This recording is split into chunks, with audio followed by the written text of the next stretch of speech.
The evidence we have discovered indicates that at least 6 shots were fired in Dealey Plaza on the 22nd of November, 1963. That Jack Kennedy was hit in the back by a shot from behind, that he was hit in the throat by a shot from in front, that he was hit in the head by a shot from behind, that he was hit in the head by a shot from in front, that John Conley was hit at least once and possibly twice, and that a bystander by the name of James Tigg was also hit by yet another shot. That indicates that any reconstruction of the assassination that posits less than 6 shots cannot be taken seriously, because the official government reports, both the Warren Commission in any of its 4 different versions and the House Select Committee on Assassinations report in its specific 4-shot scenario involving 2 misses and 2 hits, cannot be taken seriously. We have found that a very plausible reconstruction of events in Dealey Plaza, which appears to be generally corroborated by the new medical evidence, is the scenario presented by Richard Sprague in his computer reconstruction published in Computers and Automation in May 1970.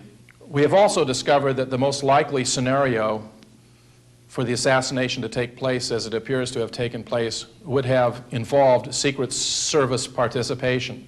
Some of the most disturbing evidence of Secret Service complicity can be found in a videotape that was prepared around 1988 by a fellow named William Cooper, who was very disturbed about the assassination and who believed that the truth about the assassination had been systematically concealed from the American people. The Cooper tape is a study of the behavior of the Secret Service agents who were in control of the presidential limousine in Dealey Plaza, namely William Greer, the driver, and Roy Kellerman, his assistant. In order to understand the Cooper tape, however, it's valuable for us to take a look at the Zapruder film itself. As most Americans are aware, a businessman by the name of Abraham Zapruder and his secretary were in Dealey Plaza and were actually standing on a low colonnade overlooking the grassy knoll and Elm Street, and took a very short motion picture that is no doubt the most famous motion picture ever taken in American history. And it shows the key events of the assassination, or at least it appears to show them. No doubt you will notice 2 women standing near the limousine at about the moment of the fatal shot to the head. The one in a red coat is Jean Hill, while the woman beside her is Mary Mormon, who is taking a photograph with a Polaroid camera. Here come the motorcycle patrolmen now. The limousine has rounded the corner. Shots are ringing out. Several more shots. You're about to see the fatal headshot.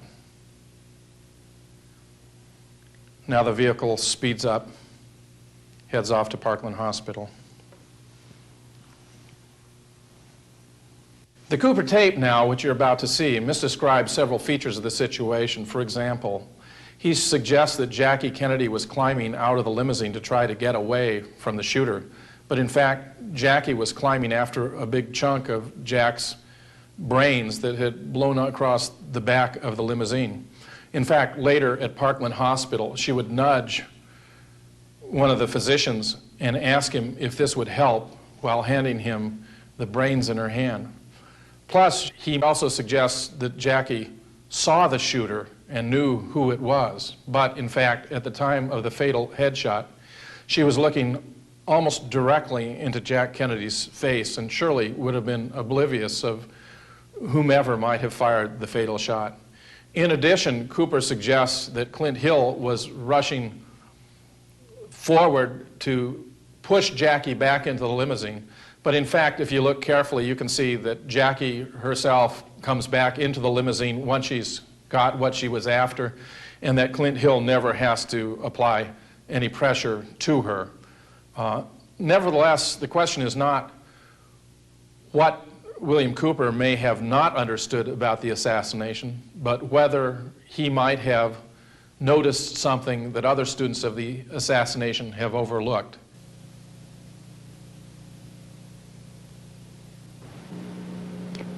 Nearly 25 years ago, the people of the United States and the world were shattered by the impact of an assassin's bullets upon the helpless, unsuspecting young President of the United States, John Fitzgerald Kennedy. The horrendous wound inflicted by those bullets has penetrated deeply into the body and soul of America, destroying the very lives of thousands and the heart and trust and political will of literally millions. In the years that have passed since this tragic event removed from the world stage perhaps one of the most promising human agents of peace and progressive political development, we have been fed one officially sanctioned lie after another, beginning with a blue ribbon cover-up commission to a castrated Senate Select Committee seeking to shed light upon an event deliberately enshrouded in deception, concealment, and outright falsehood. 25 years is long enough. It is time the truth was finally told, in the earnest hope that it will truly set us free of the murderers who pose as our protectors. What we're observing here is the motorcade in Dallas on November 22nd, 1963. As the presidential car passes behind the freeway sign, President Kennedy is struck in the throat by a bullet that was fired from the grassy knoll. As he's grasping his throat, John Connally is turning around to his right. He at that point is struck. You notice the the passenger of the car turning back to see what has happened to the president. As he turns back to the front, the driver of the car turns with his left arm over his right shoulder with a pistol and fires. You see the 45 caliber nickel-plated automatic weapon in his left hand. He's firing over his right shoulder. You see it in relief. You see his head pointing backwards towards the president.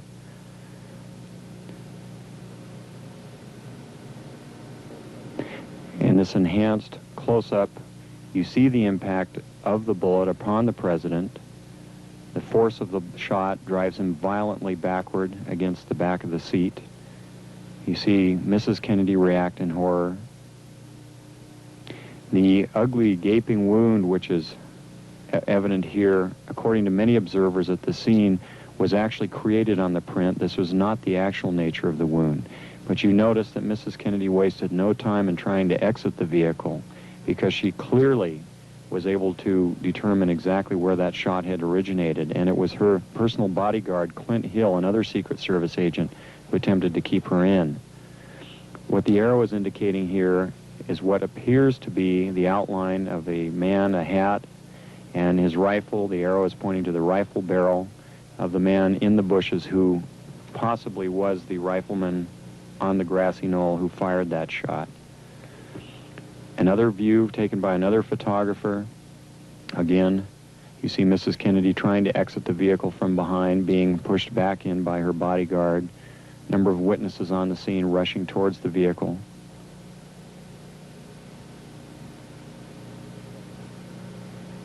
In this section, the man standing on the far right of the wall there is Abraham Zapruder, the photographer who took the original photos. The arrow here is indicating what was very likely the rifleman on the grassy knoll, the man who fired the shot which penetrated Kennedy's throat from the front, not from behind as the Warren Commission would have you believe.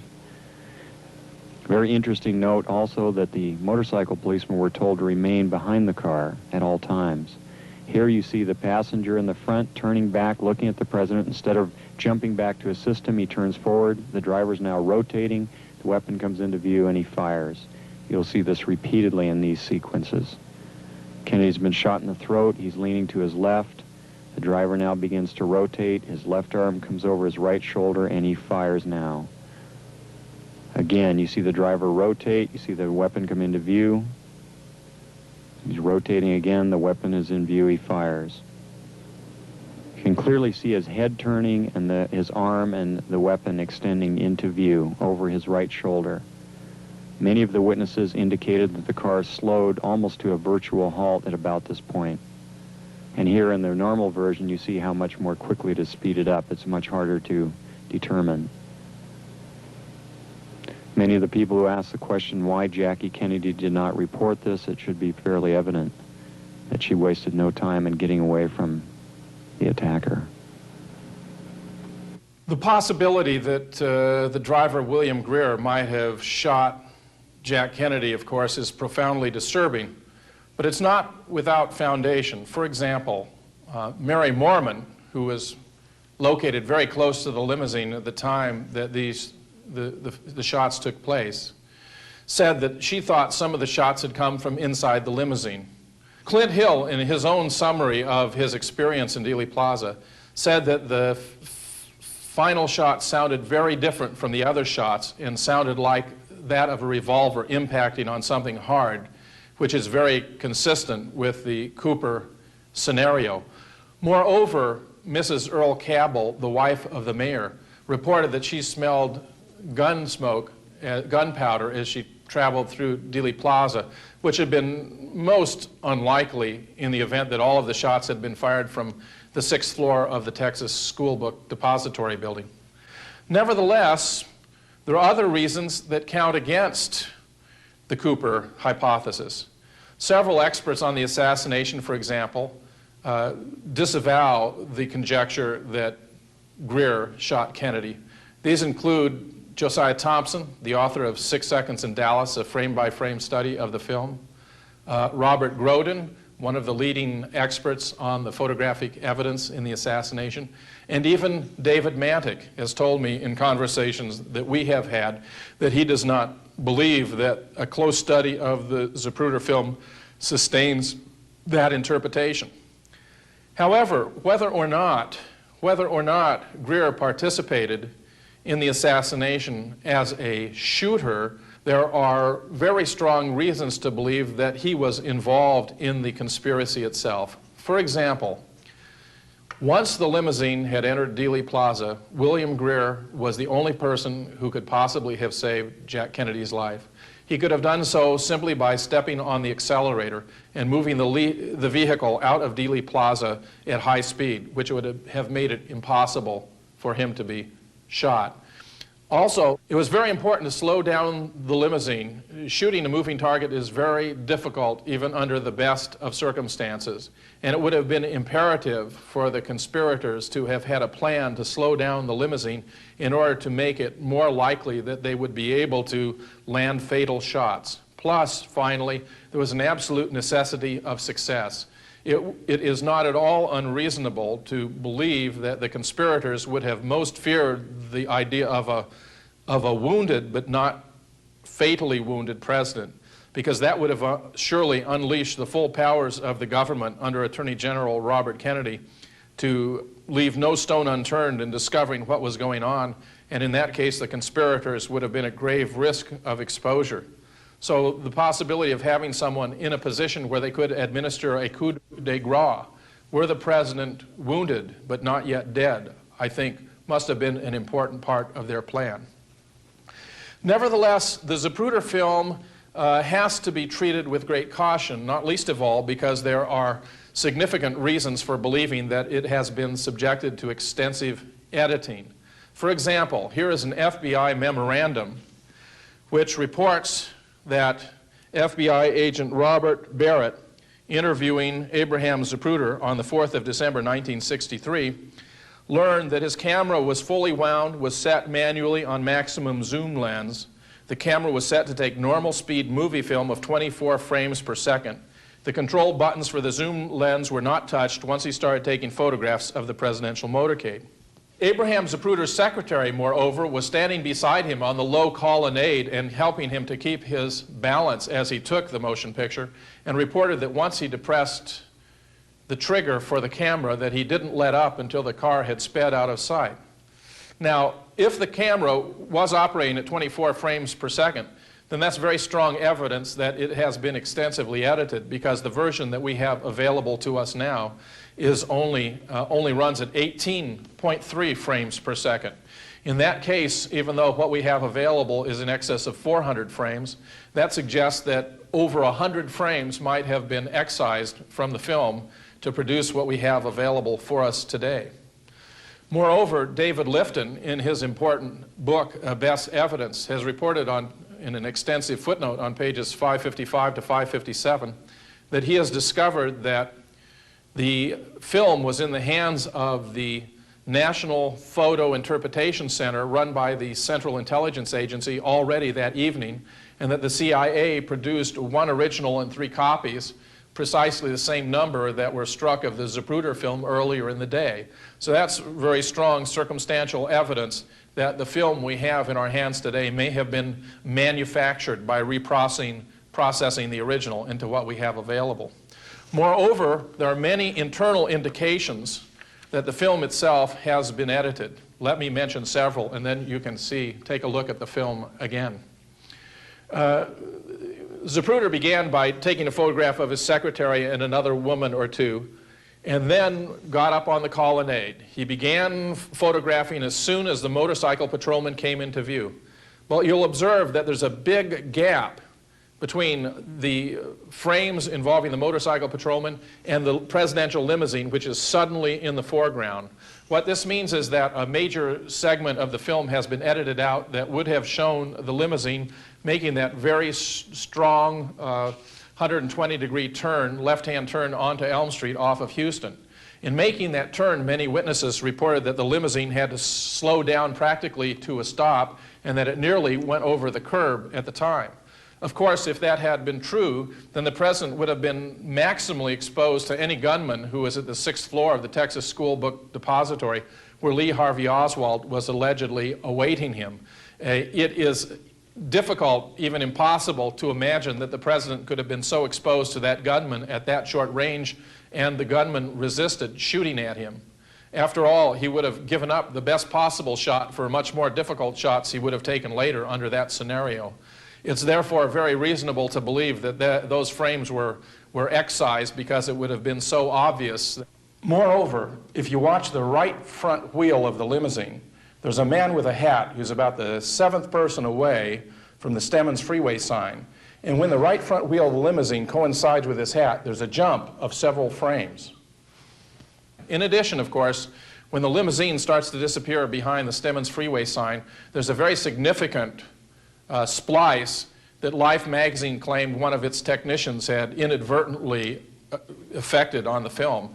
This, of course, is extremely difficult to believe because here you have Life magazine, surely the world's foremost photographic journal, in possession of what is surely the world's most precious piece of film, suggesting that one of its technicians didn't handle it properly and caused this very serious damage to the film that covers damaged about 5 frames between what are known as frames 207 to around 212. Then subsequently, around the time of the fatal headshot, there appears to have been a great deal of editing. For example, involving Jackie's motions, and immediately thereafter, it's entirely plausible a great many frames have been excised. If you study the Connolly's motion, they seem to move all too fast, entirely too fast, immediately after the fatal shot to the president's head, in getting down and climbing behind William Greer's seat. Plus, William Greer's head, as some students of the film have observed, appears to snap back much too fast. And in addition, Cooper, you have no doubt noticed, talked about a man in a kind of a hat, a man in a hat with a rifle, who appears to be in the vicinity of the fence line on the grassy knoll. Now, he tended to identify that man with someone who may well have been yet a separate shooter who was much closer to Abraham Zapruder's position. Well, separate those two individuals as having been two different and distinct individuals. It is the case that on the Zapruder film you can see this little man in the hat, but he disappears after only a frame or two. In other words, much too fast if the film had not been edited there. So there's quite a lot of evidence, I think, internal to the film that the film has indeed been edited. I'm going to show you the film 2 times more and take a look at some of these features of the Zapruder film as we go through it together and see if you notice the same things. There's a secretary. Here come the motorcycle patrolman, continuous from here. There's a splice. There's a presidential limo. There's a splice going behind the Stemmons freeway sign. Shots ringing out. Kellerman turns around. Greer turns around. Greer turns around again. The limousine speeds off. Let's watch it once more, see what you see. There are the secretaries, the motorcycle patrolman. We're about to see the big splice. All of a sudden the limo will be there. See if you see the man with a hat. There it was. Jump. There's the Stemmons freeway sign. Splice. Shots ringing out. Kellerman turns around, Greer turns around. Watch the Connollys this time. Watch the Connollys. See how they scramble, how they're down behind Greer. The limousine pulls off.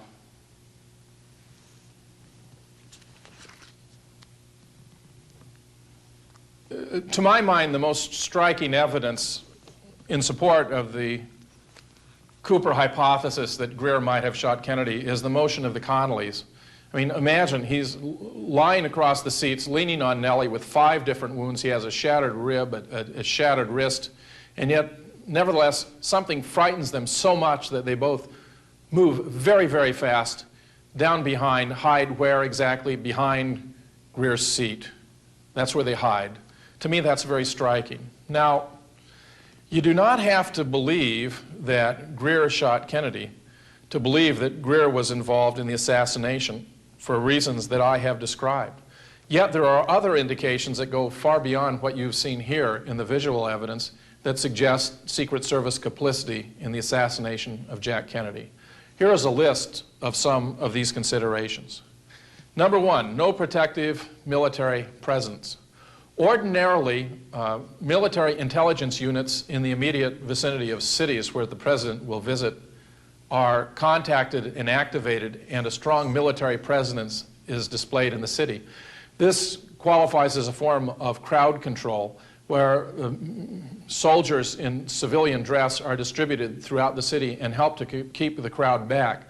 If you think back to the crowd in Dallas as the motorcade was proceeding through the city, you'll observe how the crowd was overflowing into the streets, which was an obvious violation of Secret Service policies and could not possibly have taken place had there been a proper military intelligence presence in the city.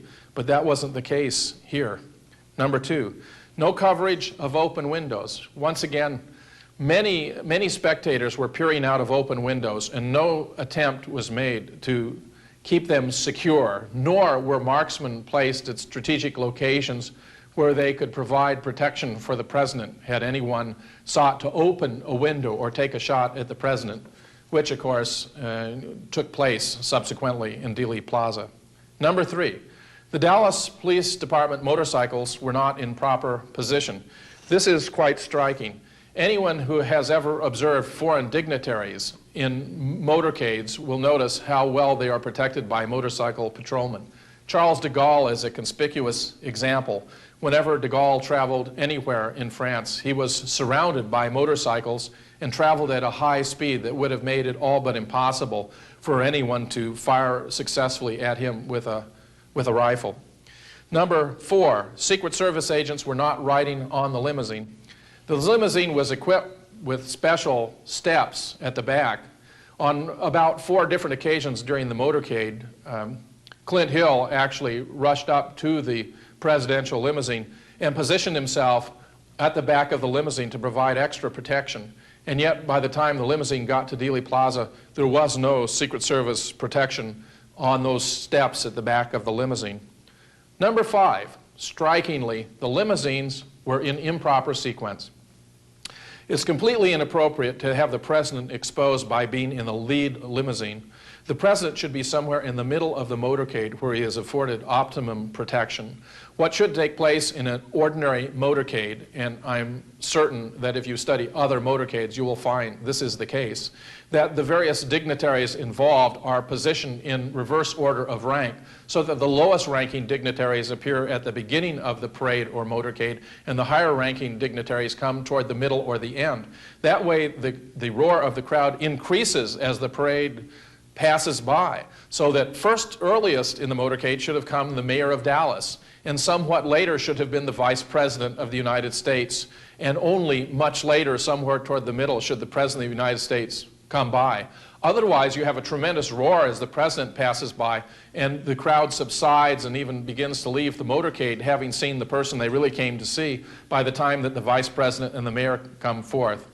In fact, the way in which the limousines were supposed to have been organized, the press vehicles should have been immediately after the Secret Service limousine protecting the president. But in fact, the way in which this motorcade played out, the press, the national press, was left way behind in vehicles as far back as 7, 8, and 9, so that in fact no member of the national press apart from James Altgens, as we have observed, was in the position to take photographs and cover the events in Dealey Plaza in the way they would have been able to had they been in an appropriate position.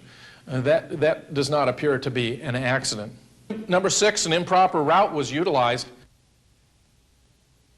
If you study maps of Dallas, you discover that there were at least 2 alternative motorcade routes that could have been employed. One would have been to continue up Main and go straight through Dealey Plaza without turning right on Houston and then turning 120 degrees onto Elm Street.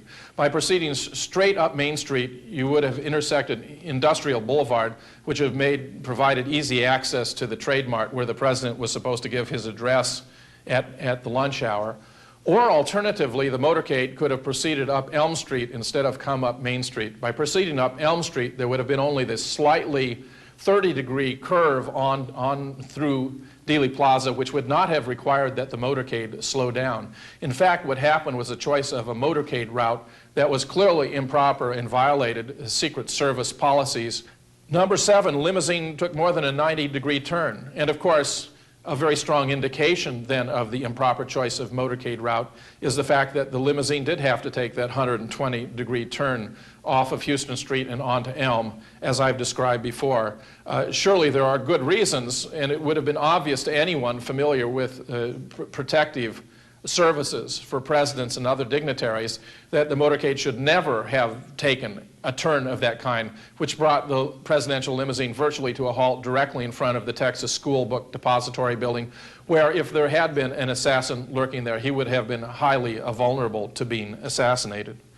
And number 8, the limousine slowed nearly to a halt. I'm talking about now actually in Dealey Plaza after the shots began to ring out.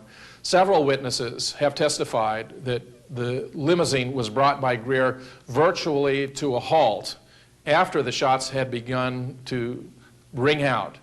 Now, that turns out not to be Greer's testimony, as we're about to discover, but there's several individuals who have testified that the limousine was brought to a halt, and that that obviously would have been completely improper. The right response would have been to immediately accelerate and get out of there as fast as possible. Number 9, Secret Service agents were entirely unresponsive. Only one member of the Secret Service responded remotely appropriately, and that, of course, was Clint Hill. Observe the behavior of everyone else. They might as well have been untrained bystanders to judge from their performance. They looked around and did not react, and in fact, never got off a shot. There was no return fire in Dealey Plaza. You might have thought they were merely spectators at this event to judge from their performance, and yet these are supposed to be highly trained professional Secret Service agents.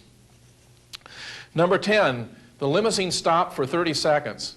I was astonished to read in Robert Grodin's book, The Killing of a President, that after leaving Dealey Plaza, the Secret Service limousine stopped at the entrance ramp to Stemmons Freeway for nearly 30 seconds while William Greer was obtaining information and instructions from the lead vehicle as to how to get emergency care and get to Parkland Hospital.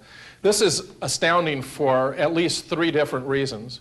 One is, after or in the midst of an assassination attempt, Greer would have had no way to know whether other assassins might be positioned in the vicinity of the entrance to the freeway, and therefore he was running the risk of exposing not only the president but the other occupants of the vehicle to possible further harm. In the second place, the Secret Service driver of the presidential limousine has only a few primary responsibilities. One of those, of course, is to be completely knowledgeable and familiar with the motorcade route. The other is to know where to proceed in an emergency, to already possess prior knowledge of the location of the nearest emergency care facilities, in which case there would have been no need to stop. But number 3, if Greer in fact did not know where the emergency facilities were located, then he was in radio contact with the other vehicles and could have obtained the information he needed by having Roy Kellerman obtain it over their radio system. There would have been no need whatsoever to stop the limousine. So I find this a very disturbing event that the presidential limousine should have stopped for a period of time of that kind at that point. Number 11, the limousine was washed at Parkland. One of the first activities of William Greer after the presidential limousine arrived at Parkland Hospital was to attain a bucket and a sponge and water and begin to wash the blood and brains off of the presidential limousine. I don't need to explain that this was destroying evidence of a crime, in fact, an assassination of the president, and made Greer already at that point an accessory after the fact. Number 12, the limousine was dismantled and rebuilt. You might have thought that this presidential limousine, which after all was a crime scene on wheels, would have been preserved for posterity and would eventually have made its way to the Smithsonian Institute as a reflection of a crucial turning point in American history. But in fact, that is not what happened. The limousine instead was sent back to the Ford Motor Company and was completely dismantled and rebuilt and repainted, even though LBJ, JFK's successor, never rode in that limousine after it returned to government service. Number 13, and equally strikingly, Greer subsequently testified falsely. The testimony that William Greer gave in a summary of what he did, his conduct and experiences in Dealey Plaza, indicates that he hit the accelerator immediately after the second shot. By the second shot, he means the shot that hit John Connally. So according to William Greer's testimony, he hit the accelerator and moved the vehicle out of Dealey Plaza promptly upon the impact of the second bullet upon John Connally. But as you have now seen from the Zapruder film repeatedly over and over, that manifestly was not his behavior. In fact, he was testifying falsely. Those are 13 indications of Secret Service complicity, and in fact there are others. For example, number 14, the switched windshields. We have discovered that Richard Dudman observed what appeared to be a through-and-through hole in the windshield, and that the Alchins photograph now shows us what appears to be a shot of that kind. And yet, the windshield that the Secret Service has produced shows only cracks from a fragment fired from behind, which creates a very strong presumption that the Secret Service indeed did switch windshields and did participate in that way in the assassination. And 15th, Kellerman, now remember, at Bethesda Naval Hospital, took the photographs, exposed but undeveloped, and the x-rays, both exposed and developed, into Secret Service custody. These photographs and x-rays were constantly thereafter in the custody of the Secret Service and the President's personal physician. And yet when they surface again in 1978, 1979, after the House Select Committee inquiry, they appear to characterize the wounds in ways that are completely at variance with the descriptions that were provided at Bethesda and at Parkland. Once again, very strong, disturbing evidence of Secret Service complicity. There thus appear to be 15 very strong indications of Secret Service complicity. I think that many of these are conclusive indications that the Secret Service was involved in the, if not in the conspiracy to kill Jack Kennedy, at least in the cover-up of the assassination. Nevertheless, suppose we were to treat them probabilistically and to say, well, some of these things might occur now and then. Suppose we go down our list and say, ask ourselves, say, with respect to the original 13 factors, could we treat those as 13 independent factors that have a certain improbability in order to assess how improbable it would be that they should have all occurred together in Dealey Plaza on that day? Well, some of them might have an innocuous explanation. For example, that the Dallas Police Department motorcycles were not in position. Possibly that's something that sometimes the president discouraged. Possibly he suggested that he did not want the motorcycles to be covering the presidential limousine so tightly because they'd interfere with spectators communicating him by waving and so forth. And obviously, number 7 and number 8, the limousine taking its more than 9-degree turn and the limousine slowing nearly to a halt in Dealey Plaza are not independent, but rather are part and parcel of an improper route being utilized. If we were to subtract those 3 factors, we'd still be left with 10. Well, suppose we adopt a simple statistical model of the following kind. Suppose we assume, as you can see here displayed on this table, that each of these events is an independent event having an improbability of 1 in 10. That is to say, suppose we take each of these events as being something that occurs maybe 1 time in 10. Then the question becomes, with what improbability would we have, say, as 8 of these events occurring on the same occasion together with an improbability of 1 in 10? Well, by looking it up on the table, you discover that for 8 of these events to have occurred simultaneously in a single event would have an improbability of 1 followed by 8 zeros, or in other words, 1 in 100 million. In other words, only one time in 100 million would you expect 8 events having an improbability of 1 in 10 to occur together. And if you take 10 of these events, 10, by discounting the ones we just discussed, for example, then the improbability of those 10 events occurring altogether would have an improbability of 1 in 10 billion. 1 in 10 billion. Well, in science, we characteristically reject an hypothesis when it has an improbability equal to or greater than 1 in 20. The evidence here, I suggest, is conclusive that there was Secret Service complicity in the assassination of Jack Kennedy.